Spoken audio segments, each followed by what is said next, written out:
what am I doing wrong when I'm waking up at 7 a.m.? Great question. Again, I could probably talk for hours on that, but I'll try to make it in a digestible format because that's what I'm all about. Is that making parenting harder today because of all that massive information? You're always stepping Right. on the Lego. You're always falling over the toy truck. Babies can chew right from the start, even though they don't have teeth. I think for us, we realized all this after like 1 or 2 months after the baby was delivered. You don't need to think about it before the baby's born. Too much. There's so many things that happen before that.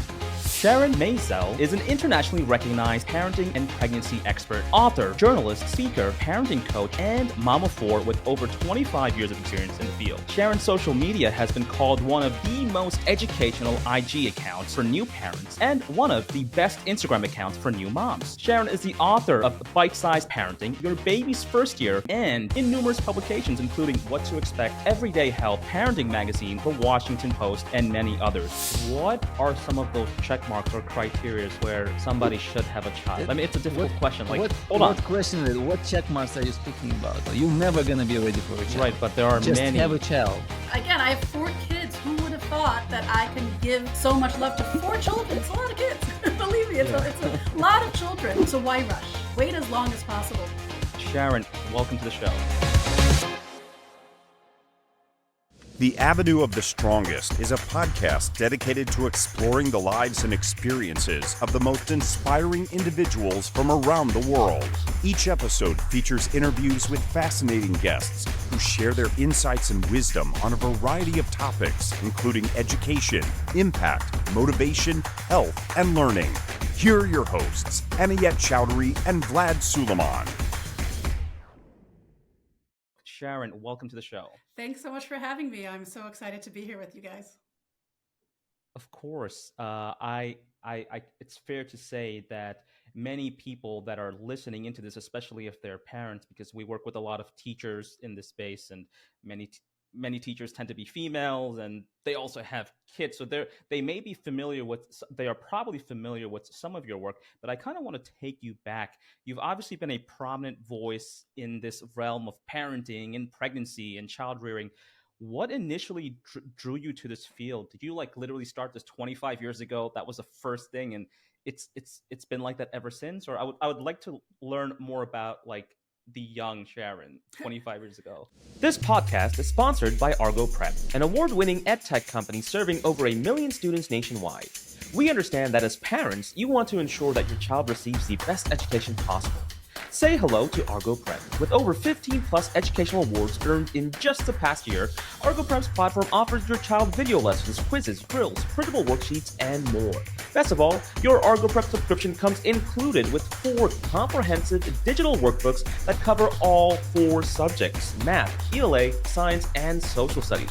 Visit argoprep.com today and start your free trial.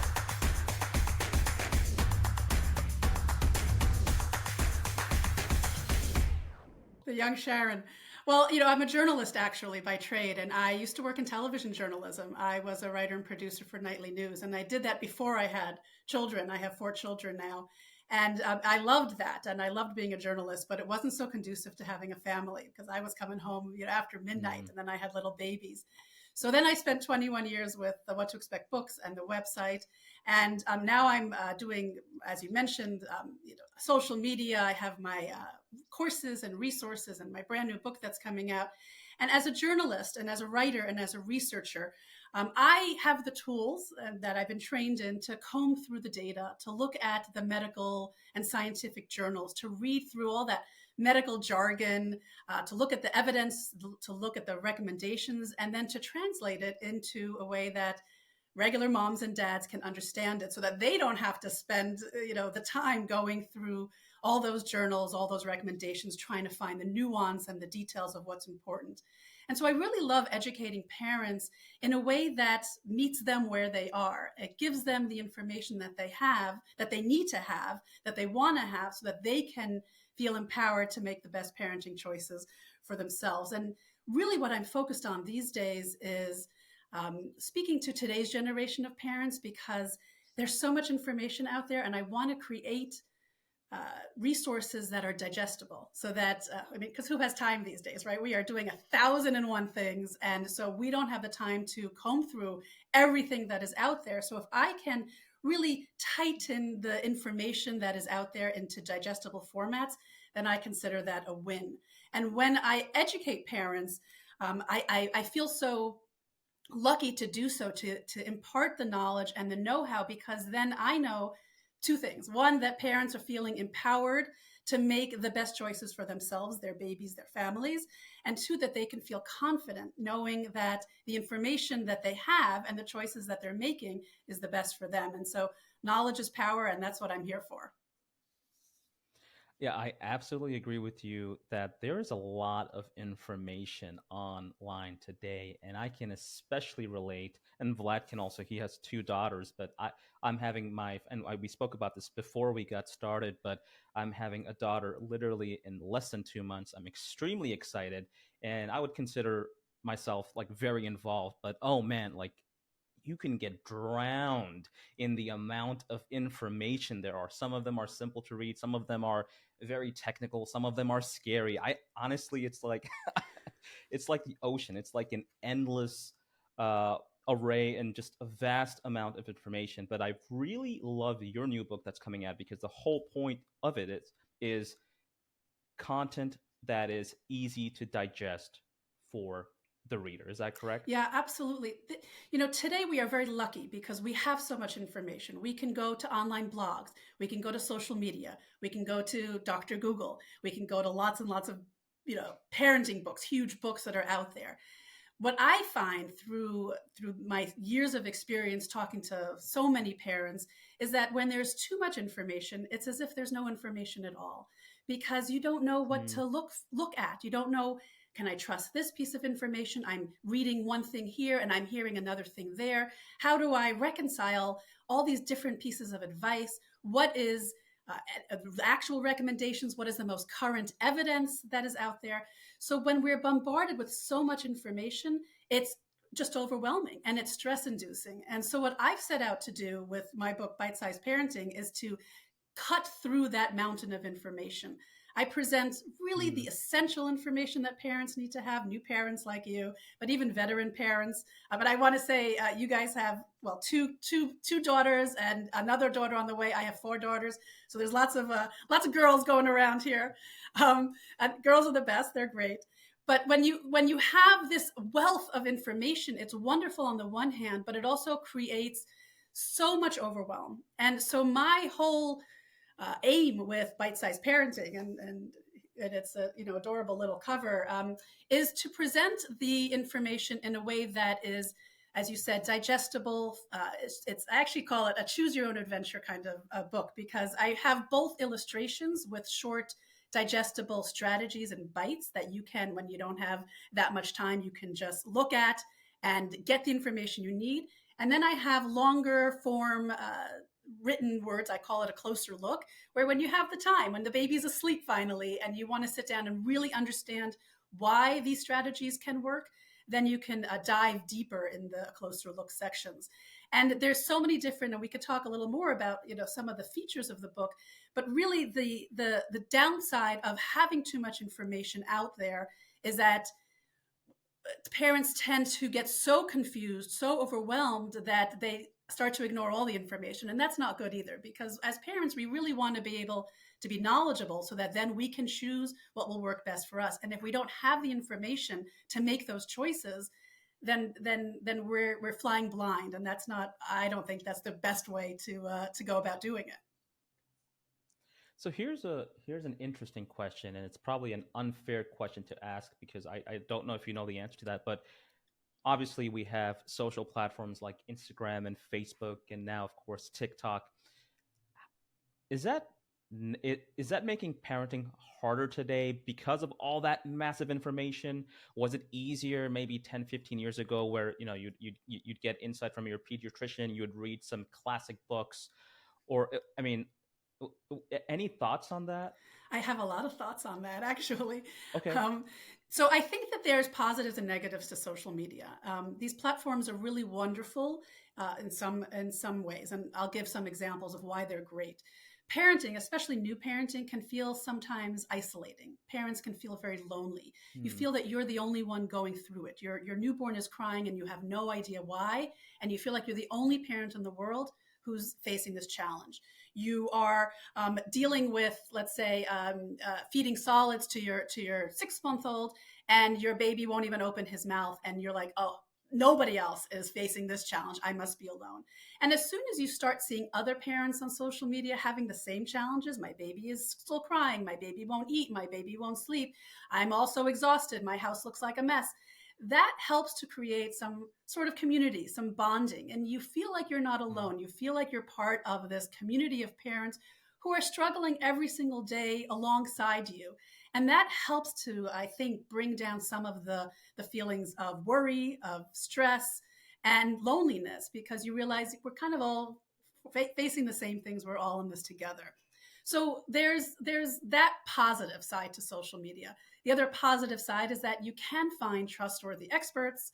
I consider myself one of them, but there are many of them on social media where you can get the information that is trustworthy and that really can help you when you need help, when you don't have an answer, and we all don't have answers. And to see, gosh, I'm struggling with potty training, what do I do? And I can go onto social media and get some answers and some advice. That's really, really valuable. I also think that there are some laugh out loud moments that people share on social media, and it's fun as a parent to feel seen. Like, gosh, that's hysterically funny because I just experienced that too. So I think there's some wonderful things about social media, and I wouldn't want to be here. I mean, I'm on social media every day, so I wouldn't want to be sitting here and saying all bad, all bad. But on the other hand, because as I said, there's pros and cons to it. Social media can lead to a lot of unrealistic expectations, especially when what is being presented on social media is unrealistic. So if you have, let's say, a celebrity, and I'm not looking to knock celebrities do wonderful things, but sometimes they'll have a baby and then they'll post themselves a week later looking perfectly like they've never had a baby in clothes that they were wearing when, before they got pregnant. That's not realistic. Like I said, I have four children. It's not realistic. And so that creates an unrealistic expectations for new moms who just had babies. If you have an influencer, let's say, posting their let's say 4-week-old baby sleeping through the night, that's really, really unusual and not the norm. But if I was a new parent and saw that, and then my 4-week-old baby is still waking up every 2 hours, which is the norm, I would feel, what's wrong? What am I doing wrong? Why is my baby like this? I must be a terrible parent. So there's a lot of downside to that. We're also living, unfortunately, with the culture of comparison, where we as humans tend to compare not only ourselves to others, but tend to compare our children to other children, and sometimes even within our same families. But we'll look at other children, whether it's on social media or in the playground, and say, wow, that baby is walking and mine isn't, and they're the same age. What's wrong with my child? That baby has gained more weight than my baby. What's wrong with me? What's wrong with my milk? What's wrong with the way I'm feeding? That baby is saying so many more words. What am I doing wrong? And so when we compare our children to other children, whether it's on social media or just looking elsewhere, we're doing ourselves a disfavor. And I really would love to encourage parents instead to celebrate the uniqueness of each of our children, to focus on the accomplishments instead of saying what they're not doing. Look at what they are doing. And sometimes social media can exacerbate that. So yeah, there's a lot of positive things to social media. There's negative things to social media. We talked a little bit about the information overload that happens because of social media. So I think that with everything in life, we have to be balanced when we look at social media and information out there, to look at the good, to not get so enmeshed in it that we can't see our way out of social media. Certainly as our children get older, and I often do speeches about this, just talking about older kids and social media. There's detrimental impacts, obviously, about that, but today we're focusing on little kids. So I think that if we as parents can go into social media looking for what we need, taking what we need from that without getting too much emotionally invested in social media, then we can find the positives without getting sucked into the negatives. But you see, in social media, most of the time, people posting, when everything is good, especially if it's big accounts of influencers. You look at them and, as you said, you start to compare. You look at their day, everything is beautiful. They wake up at 5 a.m., 6 a.m. they're already teaching their kids, 7 a.m. they're doing a workout, kids behaving very nicely, and they're showing up all their day. And you're sitting and looking at them and thinking, what am I doing wrong when I'm waking up at 7 a.m.? My kids jumping around, they're crying, they're beating each other, or something happening, and all day is going not as you planned. So this is where I think the big problem, because everybody is showing the beauty and nobody is really showing when something goes wrong. Exactly. I mean, you could look at a social media influencer's home in the background and there's not a single toy strewn around. That is not realistic, right? 99.9% of parents out there with little kids have toys everywhere, right? You're always stepping on the Lego. Right. You're always falling over the toy truck. So it's not realistic. And that's why it's so important to say, this is not real life. These people are putting on a show. It's their job. That's fine. I understand it. I'm not going to make it a referendum on myself and on my parenting skills and on my children's ability to learn and to grow in a healthy way. This is entertainment and also expert advice if you're choosing the right sites to look at, but it's not a referendum on me as a parent. I have a very important question to ask, actually. People nowadays are having kids later and later. Of course, that's a trend. But I see a lot of, and I see this in my circle, my friends. No one knows when to have a child. So my question to you is, what are some of those check marks or criteria where somebody should have a child? I mean, it's a difficult question. Like what check marks are you speaking about? This is I found it stupid when people are looking for the check marks when they are ready for a child. You're never going to be ready for a child. Just have a child. Right, but there are many people that plan their pregnancy, and they need to match some check marks, whether it's a financial check mark, whether they're married, whether or not there's a lot of people that do that. So, and I see a lot of videos circulating as well. It's, when do I know if I should be a parent or I should try to have a kid? Any advice on that, or just in general? Like, how do I know that I'm ready for a child? Our pregnancy was planned, but it's very, I don't know. Any advice to say, hey, like if you're a man and if you're thinking about this, you should go for it. I know it's different for men and women. Any thoughts on this topic? Yeah, I'm with Vlad on this. You're never ready to be a parent. So there's no right time to be a parent. It's a leap of faith. It's sort of, when you choose a partner, you're never really ready for it. You have to just say, okay, I'm going to do it. It's not going to be perfect. Parenting is not going to be perfect. You will never be in a perfect space to be a parent, because you're always going to be thrown for a loop, because things will come up that you haven't expected. So yes, could there be checklists? Of course. You should have enough money to be able to afford your diapers, obviously. You'll never have enough money to be able to afford everything that your child's going to need, because there's always potential for more and more. But you have to certainly be ready yourself emotionally, because you have to give a lot of yourself to this child, especially in the beginning, but even as they grow and even when they leave the house, you're still giving. So if you're not emotionally ready for that, it's probably, you probably should say, okay, maybe I should take some time for myself but how do you really know that you're emotionally ready? Because until you have that child in your hand, you've never felt that kind of love. You never realized that you can give so much. And until you start giving, and Vlad, I don't know if you would agree with this, but until you start giving to that child, then all of a sudden you become a different person. You become a parent. It's not like you are ready on a Tuesday afternoon and when you're 32 years old and say, today's the day that I'm ready to become a parent. You become a parent when you become a parent, A, because you have no choice, but also B, because you are put in a situation where you have to start giving to a helpless person, a helpless human being that relies completely on you. And that changes you.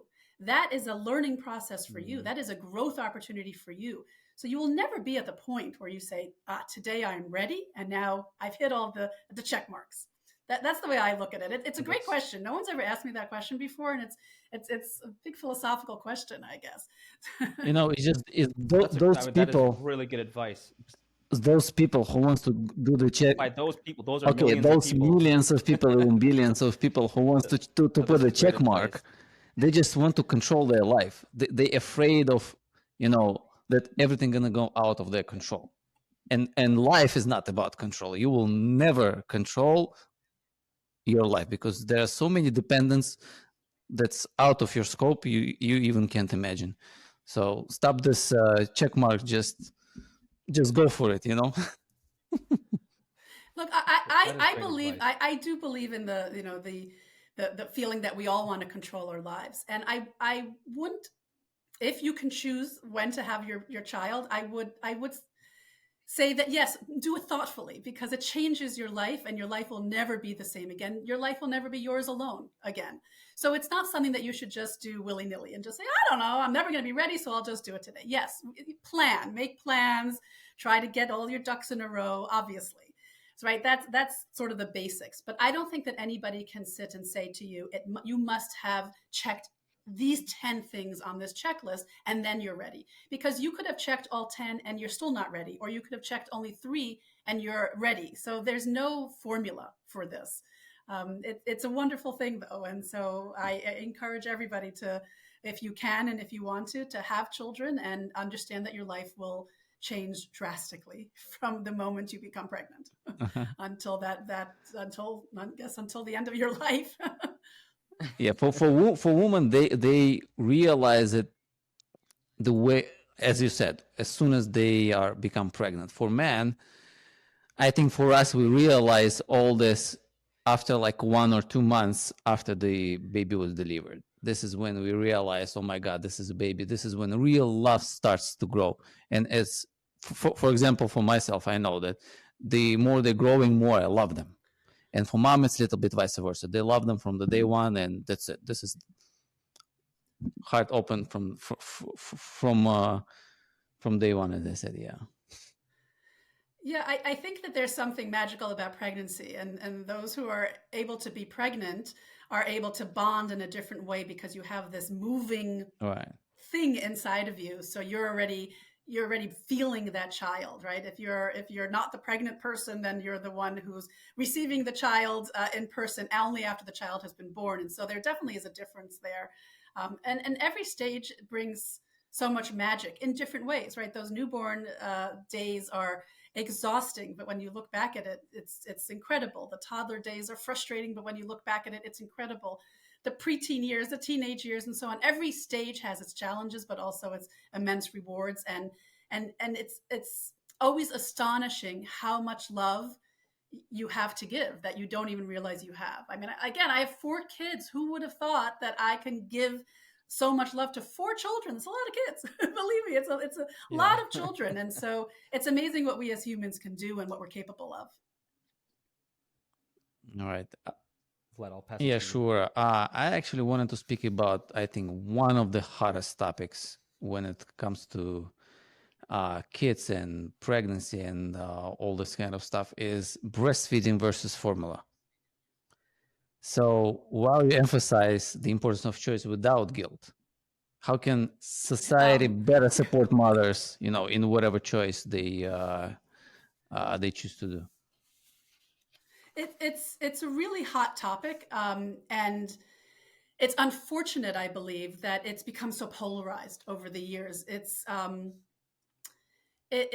sad because it shouldn't be that way. There are wonderful things about breastfeeding, and if you choose to breastfeed, if you can breastfeed, if you want to breastfeed, all power to you. Do it. There's a lot of benefits to it, and it's a great thing. But if it doesn't work for you, if you can't do it physically, if you don't want to do it, then we're really lucky that today we also have amazing options in formula feeding. And so that's an option too.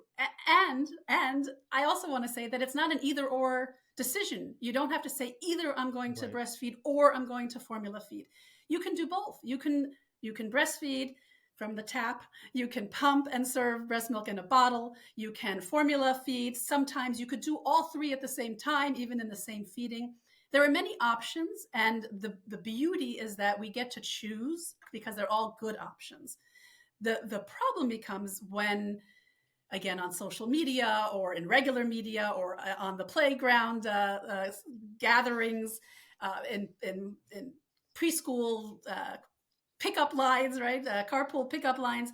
There's a lot of judgment and shame that often goes into it. And what? You're formula feeding? Oh, I'm sorry. Right? That is a terrible thing to say because, well, there's no basis in it, right? The evidence doesn't show that your breastfed child is going to end up in Harvard. It's just not true. So what are we doing? Why are we doing this as parents? Why are we trying to make? Is it to make ourselves feel better? Well, I did this, and therefore I'm a better parent. I wish that parents didn't do that to one another. I want to encourage parents to make the choice that feels right for them. Gather the information, understand what the data shows. Yes, there are benefits to breastfeeding, but it's not so absolute that if you don't serve your baby breast milk, that your baby's going to end up with purple skin. It's not. There's not horrible things that are going to happen to your child if that child isn't breastfed. So let's stop with the mom and dad shaming, and let's just embrace the choices that people are making for the ones that work for them. Not every parent wants to breastfeed, even if they can, and not every parent can breastfeed, even if they want to. So formula feeding is a wonderful and equivalent option. But if they choose to do the formal feeding, I mean, they also have to understand which ones are bad, which ones are good, because there are a lot of companies on the market, and some of them are not really, I would say not organic or not really nice. So any advice on here, how they should choose? Or so I'm not going to speak about specific brands, right. but I would say first and foremost, ask the pediatrician, because your pediatrician will have a specific preference. And with all things health, I always say, following a trusted medical advisor is very good as a parent. Because you don't want to be getting different recommendations from so many different sources. So pick one or two experts and then your pediatrician wisely, and then follow that. So luckily in this country, we do have regulations and approval processes that allow for quality control. It's not perfect, but it comes close to it. The FDA approves certain formulas, and that allows you to know, okay, at least what I'm buying is regulated, so I know that what it says on the can is what I'm getting. Can you buy organic versus not organic? Sure. Is it going to make a huge difference? Probably not. You have to consider how much the cost is. Some formulas will cost more than others. Some are European formulation and some are not, right? There's all these things. Do some have benefits over others? Yes. But are they going to be huge benefits? No. Again, your child is not going to go to Harvard only because he drank this formula versus that formula. Mm-hmm. I think what's most important, especially about this debate, is that what's most important at the end of the day is that your child is healthy and is gaining weight, especially when you're talking about a baby. So how your child gets there, how your child gains the weight, it doesn't really matter what the child is consuming, whether it's any type of a safe formula versus breast milk. Your child, that's the goal. And so let's focus on the goal instead of the minutia of, this is a better brand than that. I do have certain preferences, but I think that, we shouldn't get too mired in it and too bogged down with perfection. I think that's great advice, honestly, because that's again, right? But obviously this space is heavily regulated by the FDA, so we don't have to worry about it not being good for us. But that's the whole point, right? You go on social media and you find all of these videos. Oh my God, stay away from this. Go get the European brand because it doesn't have whatever processed bean oil. And again, I agree with you that, hey, maybe it's a little bit better, but again, if you're feeding an organic brand or perhaps an European brand that you found, that child is not getting to Harvard, and it's not like the FDA approved ones in the United States are going to cause any diseases to your child as well, right? Because now, I mean, that's a very serious accusation now, right? Exactly. Right? This is a heavily regulated industry by the Okay. FDA. And again, away with the controversy. I love the fact that you should focus on the most important thing, which is your baby gaining weight, your baby eating. So exactly. And the beauty of this as a parent is that you get to choose. So if you want to choose the organic European formulations, go for it. If you don't have the budget for that and you feel like what you can get at Target, not to malign Target, I love Target, but what you can get there is less expensive and also FDA regulated, perfect, get that. You get to choose as a parent. This is not going to, your child will be fine either way. The end of the day, the most affordable thing is to breastfeed. It's free. Well, yes and no. Yes and no. Easier It said than is done. free, but moms will tell you that it's not completely free, right? Because time isn't free, and you still have to eat well as a breastfeeding mom, and so it's not 100% free, but it feels less expensive. Yeah, it has its own Absolutely. cost, right? Exactly. Let's speak about the topic that we already touched a little bit before, the transition to solid foods and its significance. So can you share some insights on the current trends, if there are, and what parents should consider when making this transition?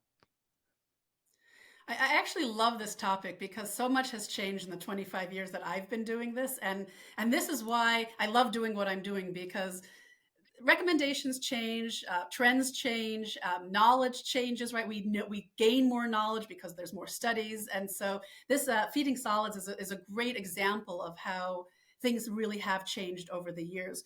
So 50 years ago, let's say, right, going a long way back, half a century ago, when parents were feeding babies, they were starting solids at 2 months old, which seems kind of crazy, wow. but that's what was happening 50 years ago. Even 25 years ago, 90% or probably most parents were starting to feed their babies solids at 4 months old. And what we now know, because of research, because of more advances in medicine and understanding the human gut and how babies digest, what we know now is that it is best to wait until 6 months if possible. There are some exceptions, but it's better to start closer to 6 months old because that's the best for a baby's digestion. We also know that the only food that a baby needs in the first 6 months is breast milk or formula. That both or either gives enough nutrients for the safe growth and health of a baby. So really today we're looking at starting solids around 6 months and waiting until we see the signs of readiness. And those signs would be things like good head and neck control, the ability for your baby to sit well by himself, the ability for her to pick objects up and bring it to the mouth, because we want to be focusing on self-feeding, which is another new trend, and I'll talk about that in a second. So 6 months is really a better way to go these days. I know that a lot of doctors will still say anywhere between 4 and 6 months, and that's fine too. But this is my own personal piece of advice. This is my little nugget. It is much harder to feed your baby solids than to just breastfeed or bottle feed alone. So why rush? Like I always say, wait as long as possible, because when you're going out and all you have to bring is a bottle, or yourself if you're nursing, that's much easier than also having to bring a spoon, a bib, a place for the baby to sit, some baby food or whatever food that you're giving. So what are we going to rush for? So I waited till 6 months for all my babies, and it was the best thing that I did. So 6 months is really, I think, the ideal now. It's not just what I think, but it's what the studies are showing us. So that's a trend, if we want to call it, that people are realizing, let's wait a little longer before we start feeding. Another trend is how we feed our babies. So it used to be that babies would only get purees. And these days you can choose. Again, here's another choice. It doesn't matter what you choose because they're both equally good, but we have more options. You can choose to feed purees at the beginning, or you can feed what's called the baby-led weaning method or the baby-led feeding method, which is when you start giving your baby finger foods, actual solids, not just mush, starting at 6 months old. And the other trend that has started is allowing the baby to self-feed instead of always feeding with the spoon ourselves, right? Pushing that food into the baby's mouth. And the reason why this is a trend now is because a lot of data shows us that babies who self-feed are also able to help regulate their own hunger and satiety cues. They're able to stop when they want to stop instead of always being pushed by a parent, just one more bite. And it can be a healthier way of feeding. Now, it's not an absolute way, again, right? We're not going to hurt our children if we choose to spoon feed. But there is a lot of benefit to allowing the baby to feed by him or herself right from the start. And parents are often scared about it, whether Wow. you're feeding finger foods or purees. You can do it the day one. Day one. That's amazing. So a 6-month-old child, you'd put them on a high top chair, whatever it is. If it's, let's just say it's a puree, and give them the spoon, or maybe 10 spoons, because it'll keep falling out, but it's perfectly fine. And they'll actually naturally know to like pick it up and put it in their mouths, or should you should you model it first, or just it's almost like they naturally know? They do naturally know. What you'll notice, Vlad, you've probably seen this, but you'll see it as well as your baby gets closer to 3, 4, 5 months. Babies will naturally put stuff in their mouths, whether it's their hands or toys. They like to be chewing. Babies explore orally. That's part of how babies learn. Their mouth is actually, there's more nerve endings in their mouth in the beginning compared to their hands. And so they'll obviously manipulate things with their hands, objects with their hands, but they'll always bring it to their mouth. So it's a natural thing that babies do on their own. So if you sit your baby in the high chair at 6 months old and you decide you want to start with a puree, you take the puree, you make it a thick puree because you don't want it falling off the spoon. So let's say it's oatmeal or mashed up avocado. And then you give your baby a little bit on the spoon and you hand the spoon to your baby.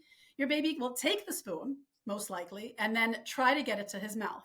Now, half the time he'll miss, and half the time it will get into his mouth, and lots will dribble down. But what's so important, and this is a great lesson for parents or parents to be, is that the most important thing when you're talking about starting solids, let's say from 6 to 9 to 10 months old, is that your baby is learning the skills of eating. Not that your baby is eating and getting tons and tons of calories from the food. It's about that your baby is learning how to put food in the mouth, how to chew, how to manipulate the tongue and the jaw and the cheeks to move the food around. Because when your child gets to around 10 to 12 months old and beyond, that's when solid food is going to be more important than formula or breast milk. Or liquids, any kind of liquids. And so we need our babies to learn the skills of eating so that when we transition away from the all liquid diet to the mostly solid diet with only a little bit of liquid at 12 months, our babies need to have those skills. So it's a learning process. So yes, will there be a mess? Absolutely. Will your baby put the spoon in his mouth all the time perfectly? Absolutely not. So don't expect that, but understand what the goal is. The goal is to teach healthy eating habits. So you could do that with a puree, and you could also do that with real solid food. You can take anything that's long. If you're cutting food, that's going to be the side for baby-led weaning, for baby-led feeding. We recommend that experts recommend that it's the length of 2 adult fingers and the width of 2 adult fingers, because then the baby can grab it and bring it to her mouth. And babies can chew right from the start, even though they don't have teeth. And so this is it's incredible to watch. 25 years ago, no one was doing this because it wasn't a known thing. It seems crazy, but when you see a baby taking solid food, finger foods, and bringing it to their mouth soft, right? You can give them a wedge of avocado. They'll bite it, they'll chew it, they might spit it out, they'll might gag on it, but they'll swallow it and learn how to eat it. And the next time they get it, they'll be even better at it. Practice, practice, practice. So it's Wow. fascinating to see how things have changed in feeding. I could probably talk like another hour or 2 about all the other things that have changed in the feeding solid arena, because there's so much more, even than just more than what I've just mentioned. But it's incredible to see how these things have changed. And again, we get to decide as parents, are we comfortable doing it this way? Are we more comfortable doing it that way? Both ways are fine, as long as we have the eye on the prize. And the prize is that our child learns good, healthy, safe eating habits. Wow, this is great. I'm going to do this for sure. And it's funny because we're talking about in the beginning, we were talking about all of this information available. I did not know this. And now I this is something that I would love to do. I think that's great. I have to ask my wife. She probably knows more. But coming off that, then my question to you actually is: do you have advice for the men, not the pregnant moms, but uh, the expecting fathers? Any general but important advice you would have for them? Because right here's where we get into the territory of some men are involved, some men are not. Some men run to work. Any kind of advice for those listening in that have the idea of, hey, I want to be a supportive partner. I'm in this. What are some advice and tips that you would tell me, right? Because I'm in this exact situation. So any general / important advice that you think that I should know? A great question. And again, I could probably talk for hours on that, but I'll try to make it in a digestible format because that's what I'm all about. I think that being there to support and being as equal a parent to your partner as possible, which is not always possible depending on everybody's schedules and strengths, but understanding that dads are parents just like moms are parents, and even though dads may have different styles than moms and moms have different styles than dads, that's actually a positive thing, because it's really important for children, babies and toddlers and preschoolers and school-aged kids to be able to navigate the world with different personalities, different styles, different temperaments. And this goes for both moms and dads, right? As a dad, you should be able to look at the mom and say, her style is her way and wonderful. And my style is my way and wonderful, because my child then gets to see two different styles, two different temperaments, two different personalities. And that's really great practice and lessons for the future. That said, it's also important that you and your partner are on the same page in terms of the big parenting things, because we don't want to confuse our kids. I'll give you an example. If you choose as a couple as parenting partners to sleep train your child, right? And we could talk about that for hours as well. You can if you want to, you don't have to if you don't want to. But let's say you choose to do it. But one parent can't stand letting the baby cry even for a minute, and the other parent has chosen to say, no, I'm going to let the baby cry for 3 minutes. And if you're not on the same page, then you're undermining each other. And that's not good for the child, because the child gets confused, and that's not good for the child's sleep, and it's not good for you and your partnership. So what's wonderful about being partners and parents, if you're lucky enough to have a parenting partner, is to be able to go through the information, right? You're talking about the feeding. You said your wife might know it. If you don't know it, I have it all here in my book. It's laid out. Here's how you do purees. Here's how you do the finger foods. Read it, learn it, understand it, talk about it together with your partner, and then say, what are we going to do? What makes sense for us? And then you choose what you want to do, and then you do it. Now, during that feeding, let's say you've chosen to do both purees and finger foods at the same time. And dad, when you're there, you are singing songs to your baby. And when mom's there, she is modeling how to spoon feed. That's great, right? You're doing it slightly differently. The core is the same. You're doing it slightly differently. And it's okay that she's not singing during mealtime and you are. And it's okay that she's modeling and you're not, because those sort of things are really healthy for baby to see. So be partners, but also embrace and acknowledge the slight differences in your personalities as a positive thing for your baby. Should you discuss everything before you're gonna have a baby? Like you can't discuss everything before, because you'll never know. You won't know what's going to hit you. So my book, Bite-Sized Parenting, is organized month by month. So again, it's digestible. So you don't have to discuss what you're going to be thinking about in month 10 when you're in month 1. Focus on the here and now. There's so much going on that you will just get way too overwhelmed if you're trying to, again, create that checklist before the baby's born and saying, okay, we're going to do this at this age, and we're going to do that at that age. You don't really know until you're there. So a month in advance, you could discuss what the next stage is going to be. I actually just posted recently on my Instagram an infographic about when to start thinking about the next stage. And so I usually give like a 1 or 2 month leeway. For example, we're talking about feeding solid. So if we were going to start doing it around month 6, let's say month 5 to 6, at month 4, start to learn about it, start to talk about it, start to think about how you're going to do it. You don't need to think about it before the baby's born. It's too much. There's so many things that happen before that. I also wanted to add to Anaya's question, to support, as you were saying, to support your wife during the pregnancy, being an active father, an active husband. I think in US, men are doing a great job in terms of doing this already. Because where I'm coming from, I came from Central Asia, Uzbekistan, and there, men Sometimes women just go deliver the baby by themselves. They just come home and men, oh, okay, this is the baby. Hi, baby. And, they're just going back to work. Here in the US, I see that a lot of guys, they taking very active position in this. They're going to doctors together. They are reading books. They are discussing everything. Maybe I'm wrong. I don't know. But whoever I know here, they are all really actually active compared to the Asian guys. I think you're right. I speak to dads. I do parenting coaching, and I'm always, I shouldn't say amazed, but I always love when it's not just the mom who's sitting there on the other side of the screen from me. I do it virtually, but it's a mom and a dad. Sometimes it's just the dad, and I love that as well because um, dads are taking a very active role, and they're choosing again what works for them.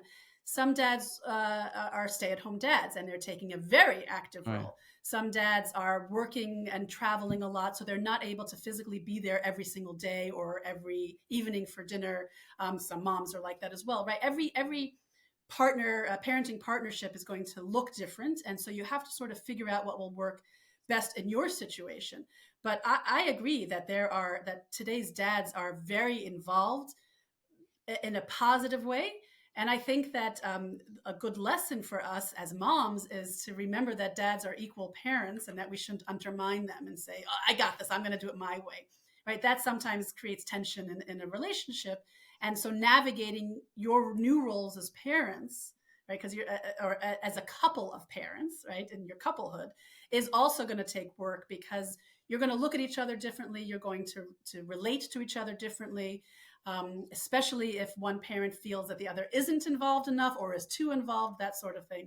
And carving out roles that make sense for you, right? It doesn't have to be along the traditional gender stereotypes if you don't want it to be, but carving out the roles. Like I was always lucky because I always was working from home. So my office was in my house when my kids were little, very little, and when my husband would come home, he was the one in charge of bath time and bedtime.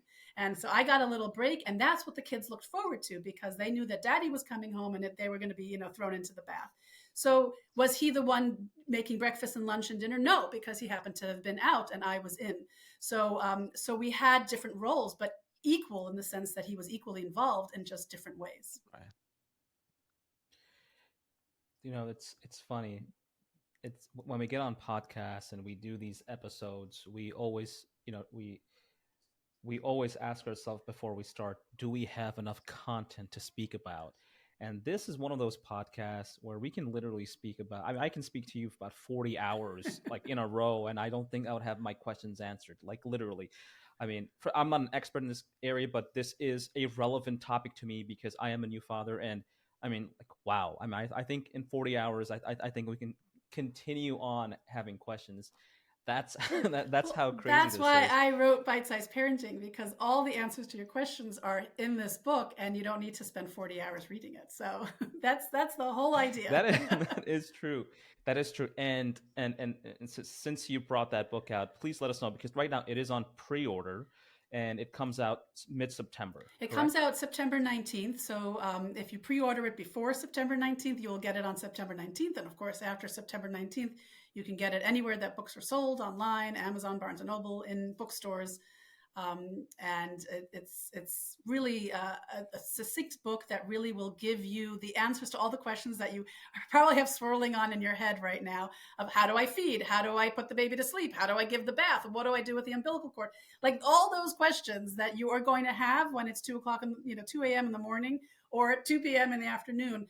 And you're going to be like, I don't know where to turn to. You can turn to this book. It's very highly organized, very easy to find. So you won't have to be like flipping through tons of pages.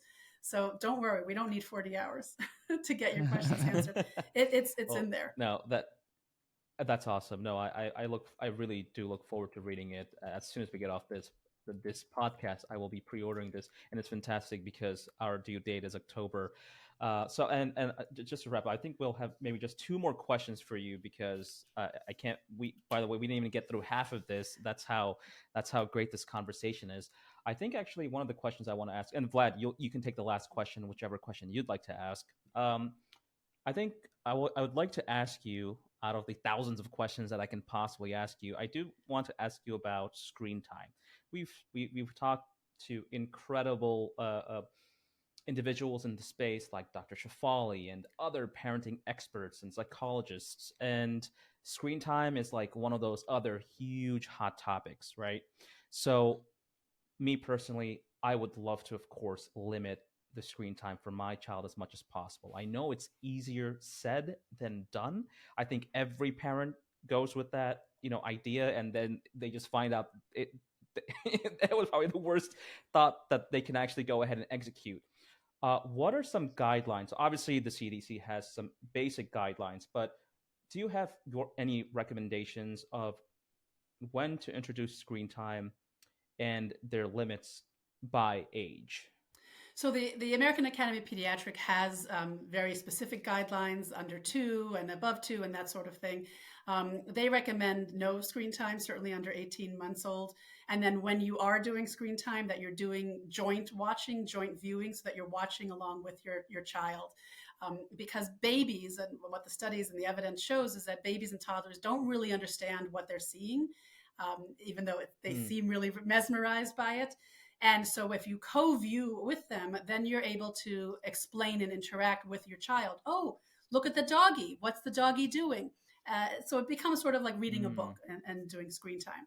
Now, that's what the recommendations are, right? But then there's the reality of our lives. And when we are, as parents, are turning to screen time, if we choose to turn to screen time, it's probably because we don't want to be sitting next to our child, but because we have something to do. We need to switch the laundry or make dinner or clean up or whatever it is. Right. Answer emails, right? There's 1,000 things that we need to be doing. So the idea of the screen time in a typical parenting fashion is to act as a babysitter. So there's the guidelines, and then there's the reality. So this is what I would say in terms of screen time.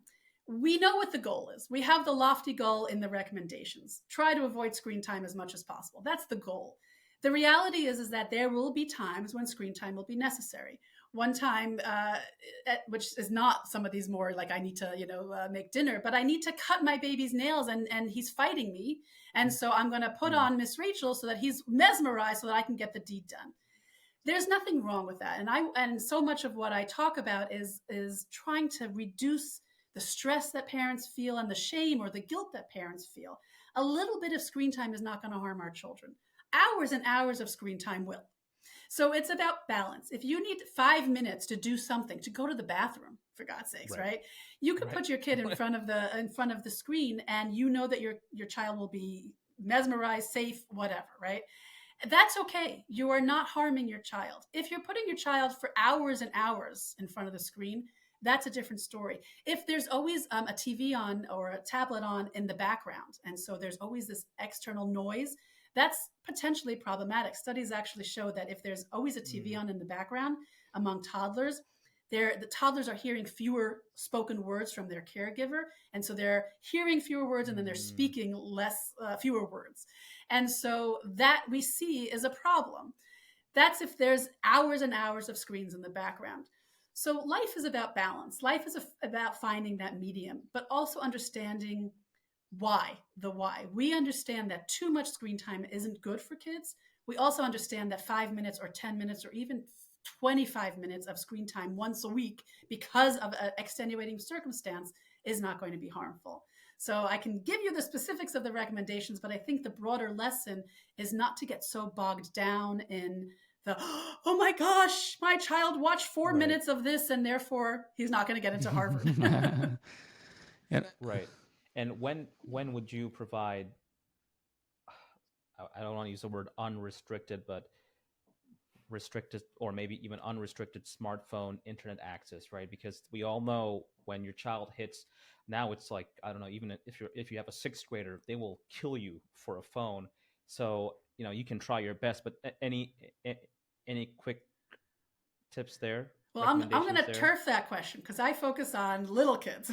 So bigger kids get more. Okay. So my focus is, up to preschool age. And so I can give you my personal advice, but I don't want to give you like from an expert perspective because lots of different experts will have that perspective. It's a challenge, though. I will say this as a parent. It's a challenge if you want to wait and all your kids' friends have the phones, have the smartphones. It's a challenge. And those are conversations that you and your partner will have to have, that you will have to think about, that you will have to look at the evidence from experts who focus on older age kids, and then decide what makes sense for your family. There's not going to be one right answer here, as with many things in parenting. Right. But I'm not gonna answer that. I'm not gonna give you a Fair enough. I don't want to get in trouble. Please take it away. Okay, my last question to you would be, imagine you would be able to give one piece of advice to yourself when with your first child. What would it be? There would be lots of pieces of advice that I would give after just having my first. But I think what's a really good piece of advice for all parents is to, it sounds a little cliche, but I'll explain it, is to take a deep breath and to look at the big picture, to take a step back. We get very caught up in the minutia. Every single moment of our children's, especially babies and toddlers' lives, feels monumental. And the truth is that it's not. It is monumental in that moment, but if we have the wherewithal to take a step back, to look at the big picture and say, this doesn't really matter so much in the big picture, then I think that then we will become less anxious as parents. So I'll give an example. We were talking about feeding before.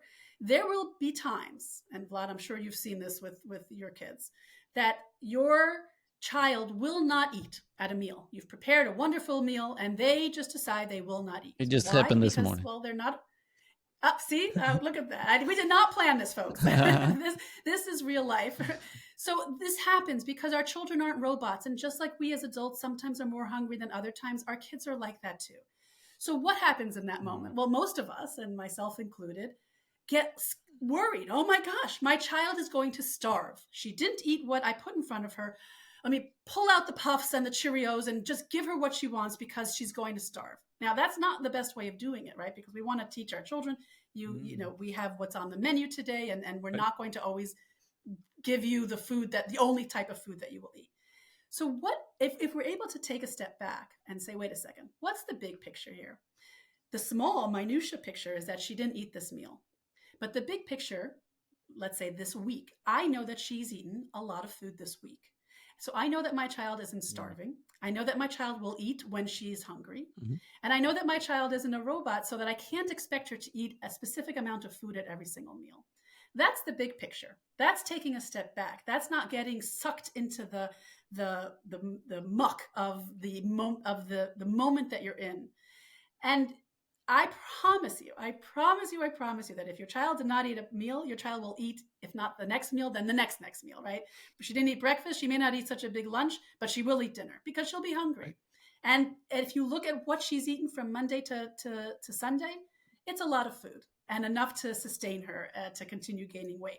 So that's just one example of how we can take a step back. It's not going to always be possible, but when we can, to say, okay, I get it. My child is doing fine. I'm doing fine. This one little moment isn't defining me as a parent. It isn't defining my child as a positive, negative child. This is just a single moment in time. Wow. Well, Sharon, it's been an absolute pleasure. We're very excited for your release. For those listening, you can pre-order Sharon's book called Bite-Sized Parenting, Your Baby's First Year. I'm going to literally do that right now because it's extremely relevant for me. Congrats, by the way, on this book. And also, I do know that you also do coaching sessions. Can you please let our viewers know, just in case, where can they best find you? Is it a website? Is it social media? Please let us know. Yeah, my website is sharonmazel.com. I make it simple. It's just my name. My Instagram is Sharon Mazel. All my resources are on my website or in the link in my bio on Instagram. I have a newborn course for new parents, which gives you everything that you need to know to care for your brand new baby in those first 8 weeks. I have e-guides on creating schedules for your babies and your toddlers, playing and choosing the right activities and toys. I do coaching, as you mentioned, and I love coaching because I'm able to really individualize the strategies for the parents. Every parent is different. Every parent's temperaments and personalities and desires are different, and not every strategy will work for every parent. So I do that as well, and all those can be easily accessed on my website, sharonmazel.com. Thank you so much, Sharon, for your time. We've learned a lot Thank you. today. Thank you. Thanks so much for having me. It was great meeting you, and good luck with the baby and the kids. Thank you. Thank you so much.